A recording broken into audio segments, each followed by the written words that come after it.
Hey, Hey, Jesse. how's it going, Shannon? Good. How are you? Good. I would ask how your summer's going, but if you're in Texas, I know exactly how it's going. It's 103 degrees. Yeah, and I got into this really good habit of taking walks like twice a day, and I like can't do it. Maybe one at 9 o'clock, but even then, it's like 95 degrees. It's unbearable. You're in Dallas, right?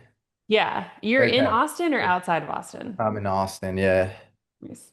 You know, I was going to ask you about that actually because I kind of forgot that you're originally from Santa Monica, right? Yeah, I am. Yeah. I just spent time there. I think when we were first introduced, I was actually on the ground in Santa Monica for this strongman event that I produce very Oh, randomly. cool. Oh, wow. So I just got back from there, and man, I miss that weather. So I don't know what you're doing in Austin. Yeah, definitely a demotion on the weather front for sure. Not an Yeah. improvement, but I usually get like around now is when I start to go back to LA for like a month or two. And so yeah, Yeah. now it got pushed to August, but yeah. Hey, getting out of here in August is a huge win. So For take it if you sure. can get it for sure. Yeah. So when did you make the move from California to Austin? And was it kind of part of your role with Teal Macro, or was it something else? Was it just a personal decision? It was 2 years ago, and it was as much like an anti-LA move as it was like a pro-Austin move. Oh, You nice. know, That's good they're to hear. they're kind of a confluence of factors that made Austin kind of the rational, move. And I had a bunch of friends here, and the taxes are nice, and I'd been a bunch, and it was, why not try it out, sort of thing. But yeah, and I could work from wherever, I was really Yeah. focused on the show at the time. So um the work with TC, I was on like a part-time contract, and I was just doing venture investing, and so you can kind of do that from Yeah. wherever. So yeah. Yeah, it's the beauty of roles like that. I've been in that boat since I've been very lucky. Since the very beginning of my career, I worked for someone who just didn't really believe in like 9 to 5 office. And the office was actually at his home in Highland Park. So it was very much like, y'all don't need to be here every day, maybe check in once a week. So Nice. yeah, that remote lifestyle has been great. There you go. Um, well, Jesse, I'm super excited to have you join us. It's been a long time coming since you and I were introduced and had a chat a little over a year ago at this point, which is wild. Time certainly flies. We've Yeah. got a few members on the call. A few more will trickle in over the next few minutes. Your background is incredible. There's more to it than I realized. When we chatted last year, we kept our focus pretty much on the show American Alchemy, which is so fascinating, and I'm excited to hear more about that and let this group ask you some questions. But also, I didn't realize you had such an interesting media past with some of your internships with Jon Stewart, Charlie Rose, and then time at Google with AI. All of this just adds up to me personally thinking, do you ever kind of pinch yourself and think like, how did I get here? Especially when I think about your show, the people that you're talking to, all of these fringe topics that are kind of, I don't know if contrarian's the right word, but how does what you're doing now kind of fit into that framework of everything that got you where you are today? Yeah, it's a good question. I think well, yeah, thank you for having me first off, Shannon, and Yeah. great to meet everybody. And yeah, appreciate you giving me the time of day. Yeah, I think it all kind of connects going backwards. It's like a confluence of everything. So the media interest, which as you noted, like started when I was 19, well, it started before that, but it started more professionally when I was 19, interning for Charlie Rose, and then I did, stuff with Jon Stewart. And I actually built like a news aggregator on campus. I was interested in kind of the future of media. And then, yeah, the tech kind of was always an interest of mine. And so I ended up working at Google. And, I think the work with Peter Thiel, I think always like that really was imbued in me a sense of like you have to get to the truth. You have to figure out like what is actually happening. And he was so good at that in a macro context, Mm, um, that I'd see him turn things over in his head million time and time again, really trying to figure out like what's what's going on. And sort of I think that and tech investing on the venture side really gave me a respect for that. And I studied history in college, and then I don't know. I think I started to I got into the UFO stuff in like 2019-ish time frame, and tried to bring kind of the the history and the venture of like needing to get to the truth, and having learned that somewhat through osmosis with Peter. And then the media stuff also is through osmosis. It's interning when you're that age for Charlie Rose or John Stewart isn't going to help you in starting your own kind of media entity on YouTube and Spotify and stuff. But through osmosis it does, I think. Like Yeah. stuff kind of seeps into you. So yeah, and then the Google experience almost felt like a detour in many ways. I was working in AI pre-Transformer revolution. So like it was, yeah, intellectually I learned a lot about AI, but it was almost at a dead end in many ways. Like we were using these like old archaic hidden Markov models, and then the Transformer paper I think came out of Google in 2018, and it for whatever reason Google was asleep at the wheel and they never productized it. Um, but the stuff I was doing is like totally not applicable to today's, AI. So yeah, I don't know. I guess you can connect the dots, going backwards, and then yeah, it's always hard to know where you're gonna end up. Yeah, for sure. So with American Alchemy specifically, you must have had some conversations that just like knocked your socks off, like jaw dropping. Has there ever been a conversation that felt just like completely unexpected for you, almost just like unbelievable information? Like what kind of stands out to you when you look at the history of the Yeah, show so far? there's so many things like it's really like a wholly separate ontology or timeline from the ones we Mm, learn in the history books. And what's weird about it is it's an ontology and timeline there that where there are a ton of credible people that say this happened and it existed. And so it's like people like David Grusch, who handled the hmm. Presidential Daily Brief and was National Geospatial Agency, and was cleared at the highest levels to like 1,000+ special access programs. And he's saying like he has comprehensive knowledge of UFO reverse engineering and crash retrieval programs, and he's handing that material to the IC Inspector General, and they're saying it's credible and urgent. And you see that over and over and over again. And it's like, unless there's some, acting training program, inside the government from like disparate agencies that are telling all of these people to like say the same thing. Like it's just real. And then you end up in really strange territory where, uh, yeah, it feels like, we're in the Truman Show somewhat with mainstream media, like barely covering this, barely understanding it. Um, so I would say it's a tapestry of people and evidence. I mean, one striking one is that there's a guy named Harold Malmgren who's actually known in macro circles, and his daughter, is she's done a bunch of macro things too. Her name's Pippa, and I think she might even be somewhat involved in the community. And she was on Bush's National Economic Council. He was an advisor to JFK, LBJ, Nixon, and Ford. And at the end of his life, he ended up passing, unfortunately, a month after our interview. He admitted to handling UFO material directly. He said that Richard Bissell, who was the founder of Area 51 and the deputy director of the CIA, so the number two in the entire agency, basically briefed him on this magenta UFO crash in Italy, and that was something that Grusch had followed up on and talked about. He was the first person to talk about it, Grusch, in the public.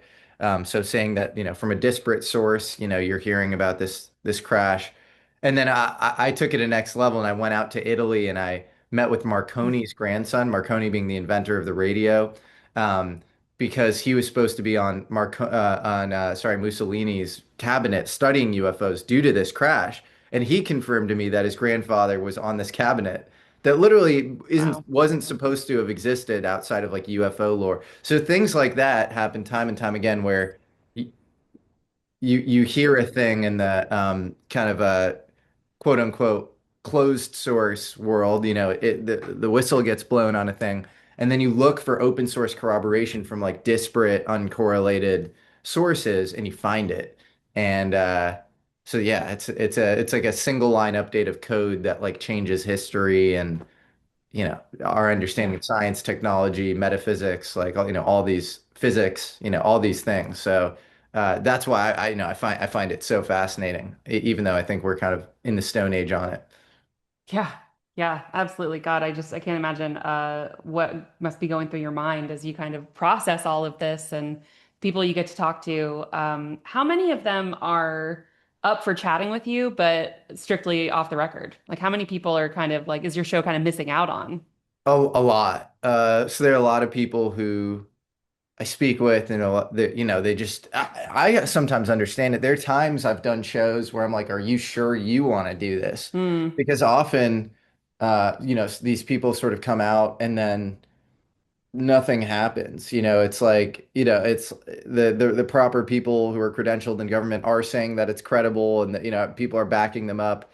And then there's like no, you'd think of the ICIG as like, this judiciary for the intelligence community, or you think of the ODNI as overseeing, the director of national intelligence is overseeing all the other intel agencies. And like that's how things should work. And so like somebody at these organizations will say like, yeah, this guy seems legit, and then nothing happens.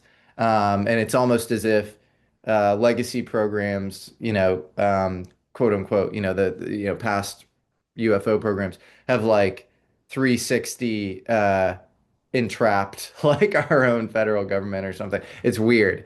So yeah, there's tons of people who I think very rationally don't have any interest in being public, and I, keep all of that stuff off record, and I tell them that 99% of my life's off record, and unless we're Yeah. in front of a camera rolling explicitly, like everything said is completely Yeah. under wraps. So it sounds like we need to come to Austin and have some off the record days with you to chat even more about all of this and the great stories that you've heard.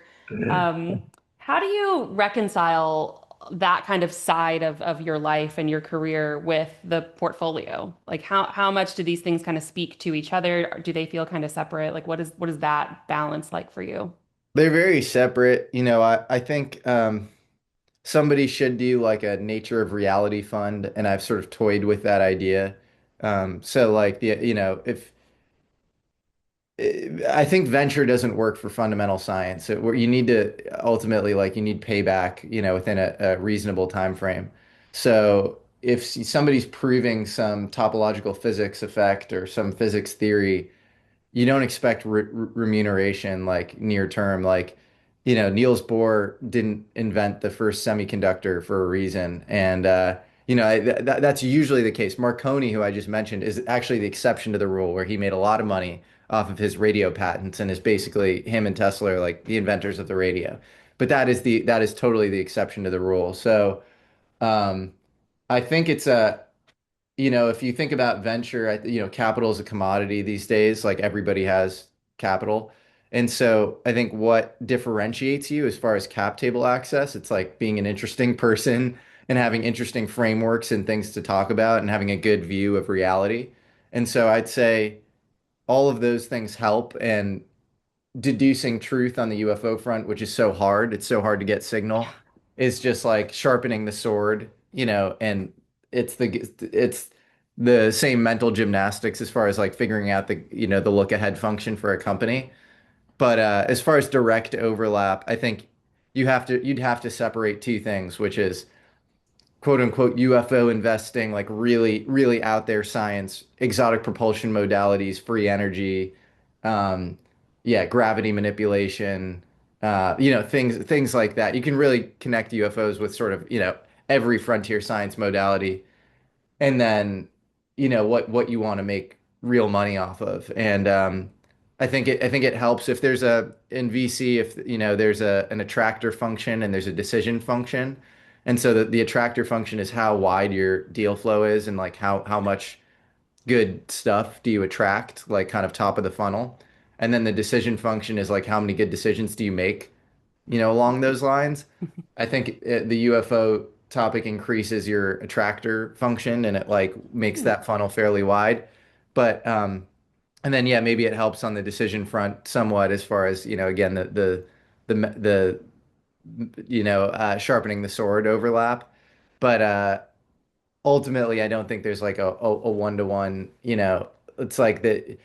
I don't think UFO deals are going to make you money near term. I think it's going to be more kind of for humanity.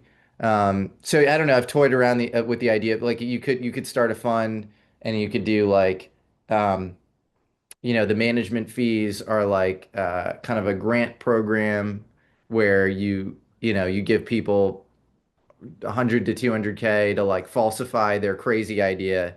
And then once you have the tech, then you kind of incubate a thing around it and you do that in a more kind of, formal VC context where the actual LP money on the, as far as the deployed dollars are like um going towards like actual company formation. But do I think that that's like the most profitable thing to Right. do? Like, no, I don't. So yeah, they're somewhat separate. Like, the investing I do, or they're very separate. Like the investing I do is just like, you know, is this going to be able to make money? And then often it is like frontier science and tech. It's like to me, it's like fascinating stuff, almost as fascinating, if not as fascinating as the UFO stuff. But yeah, it's never directly related. Right. And I do have friends who are interested in investing in more out there, like the exotic propulsion stuff, and I'll just make intros if that's the case.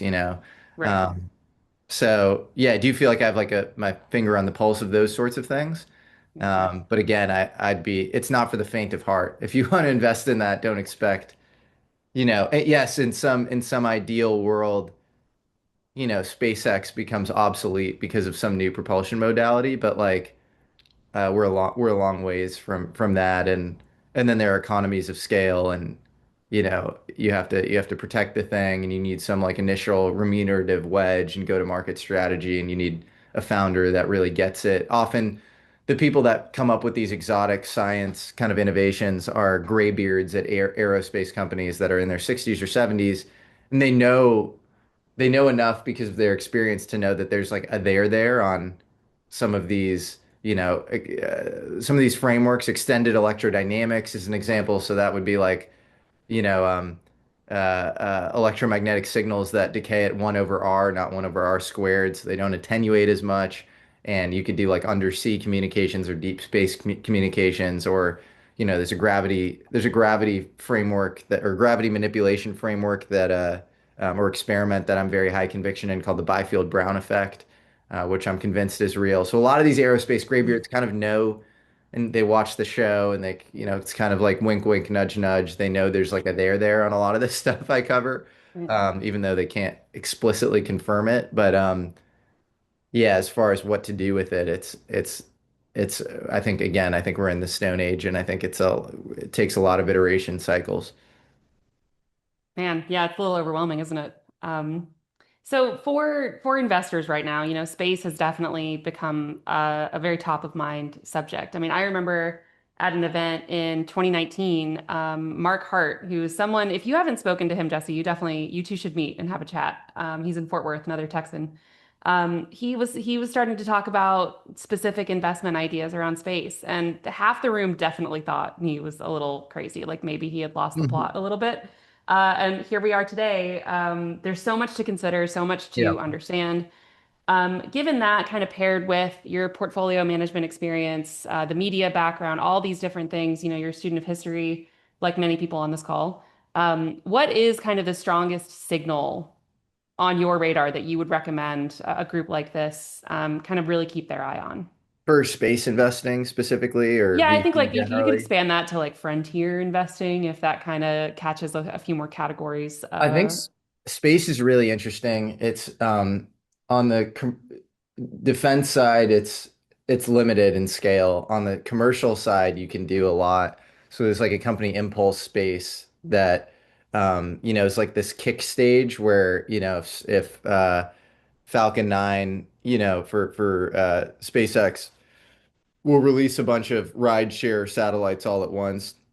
this can like kick out the satellite to, a dedicated orbit and doing like things like that at scale for Starlink or for Kuiper, Amazon's equivalent, or for, a whole host of constellations. I think that, will be really profitable. SpaceX itself is a monopoly, essentially de facto.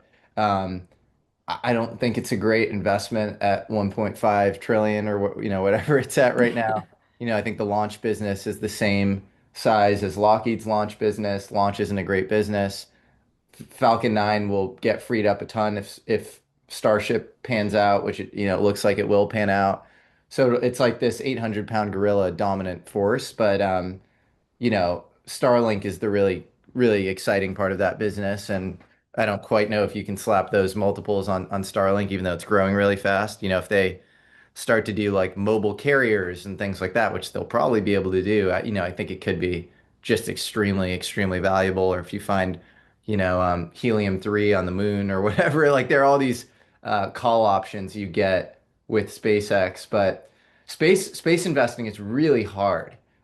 Because so like you have the Impulse example where it's like Tom Mueller, he was like kind of in the SpaceX mafia, what he built the first Merlin engines with Elon.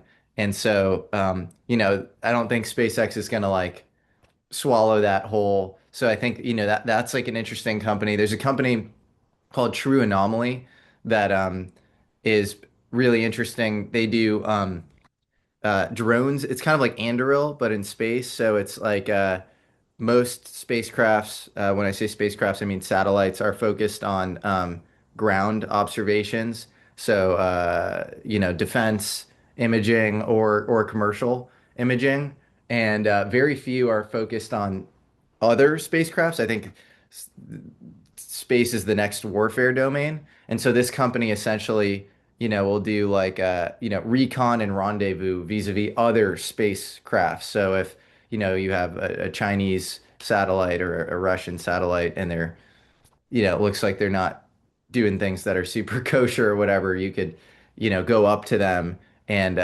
do imaging, and you could do maybe a little RF interference or radio frequency interference or whatever. So um, that's a really interesting problem set because traditionally SpaceX doesn't play in defense because it's been too small for them, and at most they'll do what's called Starshield, which is this dual use. They have so many Starlinks in space, so they'll put like optical sensors, basically cameras on them, and they'll work with agencies like the NRO and stuff, but they're not having the Starlinks actually do recon on, or do anything more bespoke when it comes to other spacecrafts, adversary spacecrafts. So that's a really unique value prop that, SpaceX isn't really gonna do probably.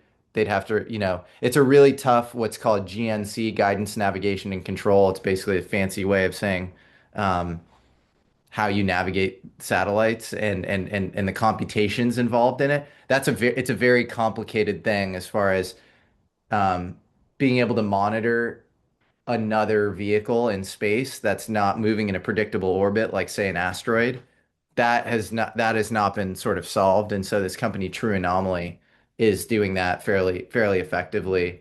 Um, so I like them. They're competing actually with Impulse and Anduril for a bunch of Golden Dome, space-based interceptor stuff, and um, also some, yeah, just like basic kind of what are called rapid prox ops, which is kind of what I just described, the ability to kind of like go up to do recon on adversary satellites. So that's interesting. There's a company called K2, which builds uh I think it's like 1 kilogram, like very big, or sorry, 1 ton, so very big, a thousand kilograms, satellites that are only fit for Starship.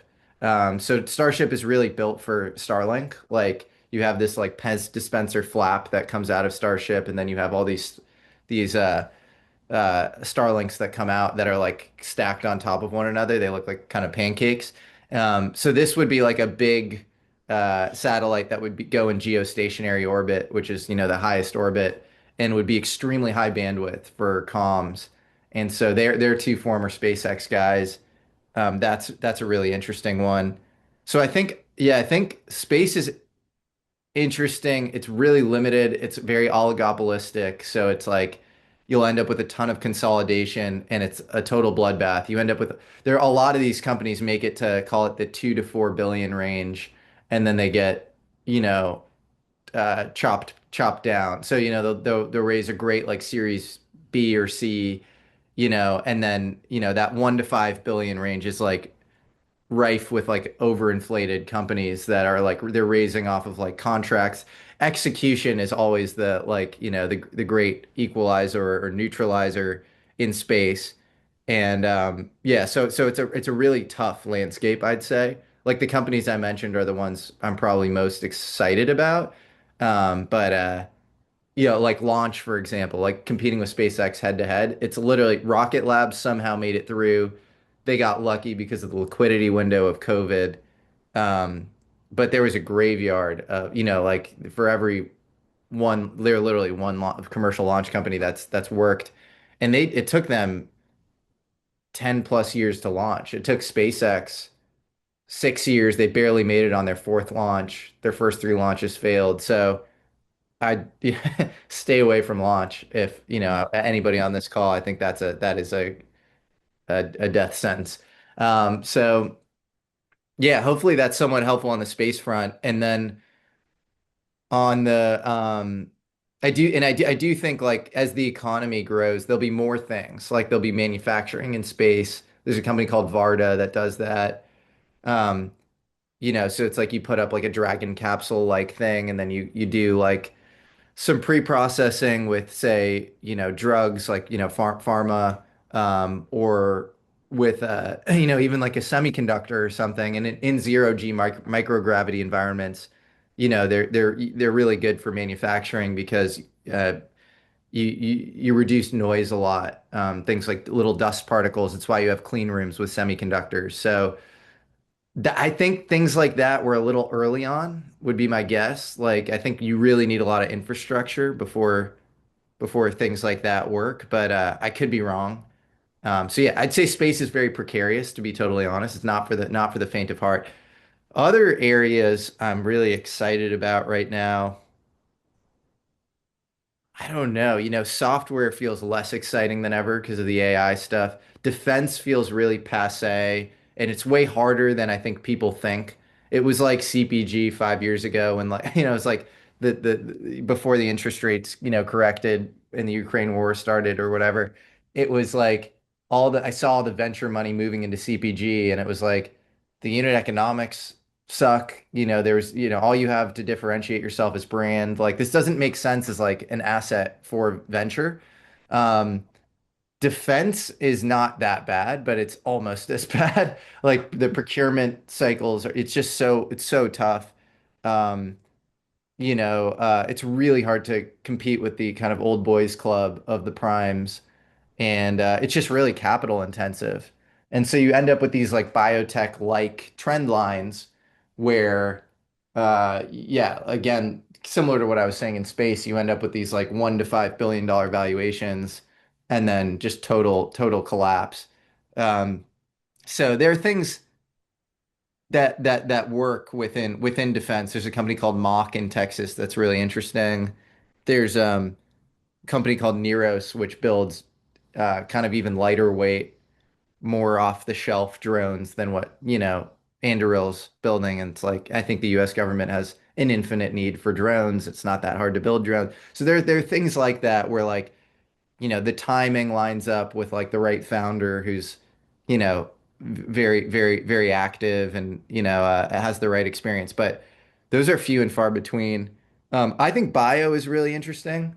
Um, I think biotech traditionally has been rough. And I don't feel like I necessarily have the best pattern matching on what's going to make it through the three phases and stuff. Um, but I think there's a lot just in biology. So like not even necessarily like companies that have to pass FDA trials, but just there's a lot of preliminary biology research that is fascinating. There are things around like the bioelectric field of the body, um, where you can figure out healing modalities with like electromagnetic charges.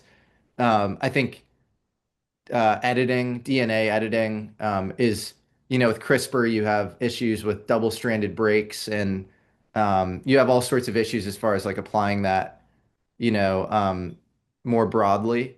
Uh, and you obviously had the controversy in China and stuff, but yeah, I think we're in probably new territory with gene editing. There are companies like Verve and Beam Therapeutics, um, which are, in the 2 to 3, 4, billion dollar range.